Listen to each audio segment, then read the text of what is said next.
E agora a gente vai tratar desse caso que chama a atenção do mundo, não só aqui do nosso país. Porque foi encontrada morta uma brasileira chamada Juliana Marins, de 26 anos, que fazia uma trilha no Monte Rinjani, lá na Indonésia. Ela caiu da borda da cratera de um vulcão na madrugada do último sábado, mas as equipes de resgate só conseguiram chegar até ela nesta terça-feira, o que demonstra aí um descaso com essa situação. E o pior, viu, minha gente, o corpo dela ainda está lá no local.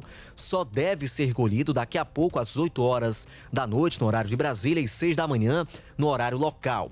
E para entender um pouco mais sobre o assunto e destacar os direitos da família nesse caso, a gente conversa com Fabiano Távora, ele que é presidente da Comissão de Direito Internacional da OAB Ceará. Fabiano, boa noite e seja bem-vindo, tá? Aqui é o nosso Verdinha Notícias. Boa noite, agradeço o convite e estou aqui para tentar ajudar a esclarecer as dúvidas.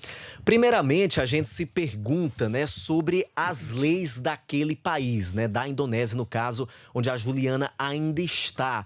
E o porquê, Fabiano, dessa demora, né? O que é que a família pode fazer para que essa situação se resolva, para que eles possam ter um velório digno, um sepultamento digno, para que esse corpo seja transladado até o Brasil, enfim, fazer todos aqueles trâmites?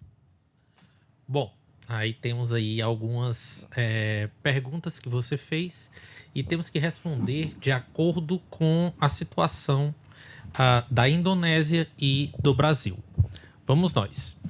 Primeiro problema, o local que a Juliana, a brasileira, estava. Sim. Era um local muito distante, de difícil acesso, em que pouca gente poderia ir naquela cratera na parte do vulcão. Teve um guia que, na verdade, a abandonou. Ele nega, mas as evidências são mais fortes. E que ela teve o incidente de ter escorregado para dentro da cratera. Nesse contexto, a gente teria uma responsabilidade do parque e do guia, tá? Isso pensando na Indonésia, certo? Muita gente está perguntando ou criticando. Você vê até o senador Romário, ex-jogador de futebol, senador pelo estado do Rio de Janeiro, pressionando o Brasil para que ele pudesse fazer alguma missão, alguma iniciativa para salvar a Juliana. E isso aí é interessante porque não era competência da embaixada, não era incompetência do consulado brasileiro na Indonésia. Na Indonésia existem poucos brasileiros. O que nós temos é uma estrutura unicamente de embaixada, que aí tem que se diferenciar o que é uma embaixada do que é um consulado, tá? E, nesse caso, a estrutura, como é pequena, ela acaba fazendo os dois serviços. Embaixada trabalha a relação entre países, ou seja, entre o Brasil e a Indonésia. E no caso dos consulados, no caso lá do consulado da Indonésia, ele vai servir para ajudar os brasileiros que estão em todo o território da Indonésia, que também é um grande país, tá? Tanto é que o consulado não é próximo do local que teve o incidente. O que é que o consulado poderia fazer, o consulado brasileiro? Sabendo da situação, sabendo do que houve, tá? Tentar aí articular com a família um resgate, uma ajuda de bombeiro, contratação de guias particulares, que seria feito pela família, tá? E não pelo consulado. Essa seria a ajuda que o consulado poderia dar. Agora, o que chama a atenção também é a demora para que esse resgate fosse feito. E abre aquele questionamento, será que se eles tivessem sido um pouco mais rápidos, ela não estaria viva? Ela não estaria aqui agora? Porque isso foi sábado, né? E só hoje ela foi encontrada, inclusive estava sentada, né? Então pode ter morrido de fome, de frio, enfim, de desidratação. E o que é que a família pode fazer para buscar justiça? Claro que não vai trazer a Juliana de volta, mas para que eles se sintam um pouco recompensados diante de toda essa tragédia. No caso, você falou muito bem, porque essa demora é que realmente causou a morte da brasileira, da Juliana. Se você for verificar as temperaturas que ela ficou submetida, tá? E sem agasalho, sem proteção nenhuma, ela muito provavelmente deve ter morrido de hipotermia, Sim. certo? Então, isso aí, durante você passar 2, 3, 4 dias nas condições que ela passou, e aí também sem a questão de comida, sem a questão de água, realmente o corpo não suportaria, tá? Então, o que leva a crer que isso foi a causa mortis dela. Com relação a algum tipo de responsabilidade, o que a família poderia fazer era procurar a justiça da Indonésia para verificar uma questão de responsabilidade civil.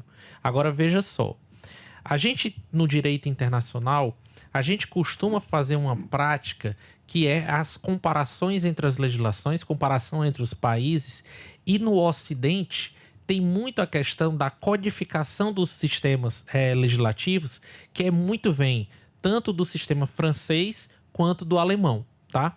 Então nós temos isso em termos de Brasil, em termos de Europa, em vários outros países da América Latina, fica mais compreensível a gente entender como seria um ressarcimento no caso de uma situação como essa.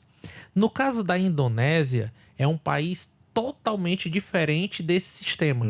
Então a gente não sabe como funcionaria a legislação lá na Indonésia. Eu não posso aqui lhe afirmar, por exemplo, se o guia pode ser responsabilizado pela morte dela. Por quê? Porque o que vai prevalecer vai ser a legislação da Indonésia. Da Indonésia, sim. A informação que a gente recebeu aqui é que o guia já foi escutado pela polícia, né? Disse que não a abandonou, disse que a deixou, que ele já fazia esse tipo de procedimento, a deixou sentada, acomodada e seguiu em frente. Na verdade, ou seja, abandonou. Em outras palavras, abandonou, né? Né? Ele só quis contornar a situação, né? Contornar a situação. Mas aí o que a gente verifica é que, diante da situação, a família teria que procurar algum advogado na Indonésia para verificar se teria algum direito de responsabilidade, algum tipo de indenização.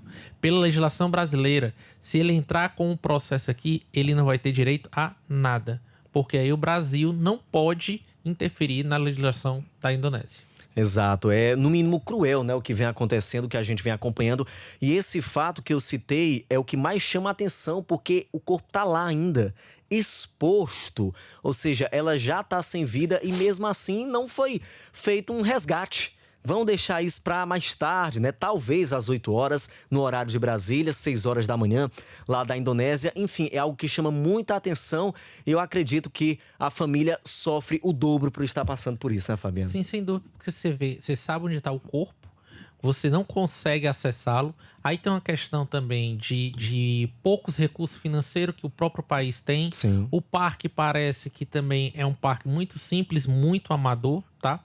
E aí, eu queria deixar aqui uma dica para essas pessoas, para os brasileiros, né? Aí os cearenses, a sua audiência em todo o Brasil, então para os brasileiros, que quando forem viajar, que possam ter esse cuidado de comunicação. Às vezes a gente quer fazer uma aventura, às vezes quer ir para um país mais distante, uma cultura diferente. Cara, muito legal isso. Eu acho bacana, eu também gosto de fazer isso. Mas uma das coisas que eu sempre faço, nunca viajar sozinho com um brasileiro. É muito difícil, muitas vezes, se tratar em outros idiomas, tá? Eu vi que a Juliana falava fluente inglês, certo? Sim. Mas às vezes é melhor você estar lá com uma nativo, pessoa, né, que fala a sua própria língua, certo? Mas 2, tá? Você sempre que for para locais mais distantes, você também comunicar pessoas da sua família e as autoridades consulares locais. Por quê?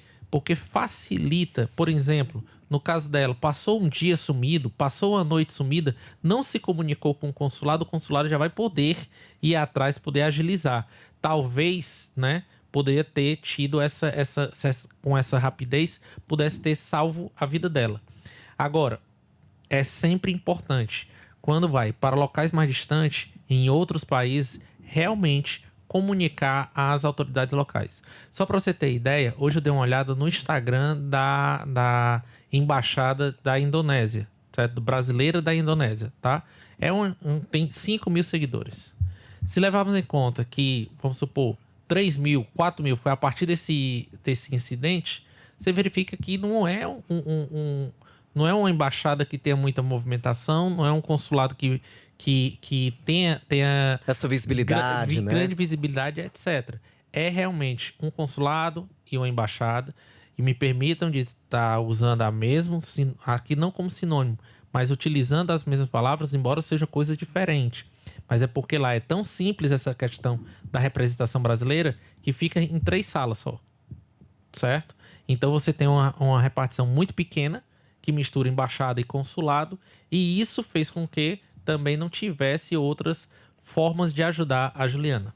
É lamentável demais, a gente vai seguir acompanhando essa situação, torcendo para que a família possa, pelo menos, ter esse último adeus à Juliana, que se encontra ainda lá, nesse vulcão na Indonésia, no Monte Rinjani. Ela caiu da borda da cratera do vulcão na madrugada do sábado, foi vista hoje encontrada, mas ainda o seu corpo não foi resgatado. Doutor Fabiano, pode ficar à vontade. Tá, uma última observação que também é muito comum em situações parecidas, tá? O pai dela viajou hoje, de ontem para hoje, para a Indonésia para tentar ajudá-la. Não tinha saído ainda a situação da morte dela. Só que quando ele chegar lá, ele vai cuidar do transporte do corpo, né? Então, quando um brasileiro morre no exterior e que a família quer trazer o corpo para o Brasil, todos os custos têm que ser arcados pela família. O governo brasileiro, ele não arca com esse tipo de custo. Então também é outra situação que aparece muitas vezes na imprensa e tudo, e as pessoas não sabem, certo? Então isso é interessante para que possa as pessoas tomarem conhecimento que quando um brasileiro morre no exterior, para trasladar esse corpo para o Brasil, para trazê-lo de volta, realmente é um custo que aí a família, que já está enlutada pela situação, ainda vai ter que ter esse custo financeiro que é alto, tá? Para trazer o corpo dela para o Brasil. Doutor Fabiano, muito obrigado, tá? Pela tua participação aqui no Verdinha Notícias. Eu que agradeço a atenção e o convite. Doutor Fabiano Távora, ele que é presidente da Comissão de Direito Internacional da OAB Ceará, falando sobre esse caso que chocou todo o Brasil, no qual nós tomamos conhecimento nesta terça-feira.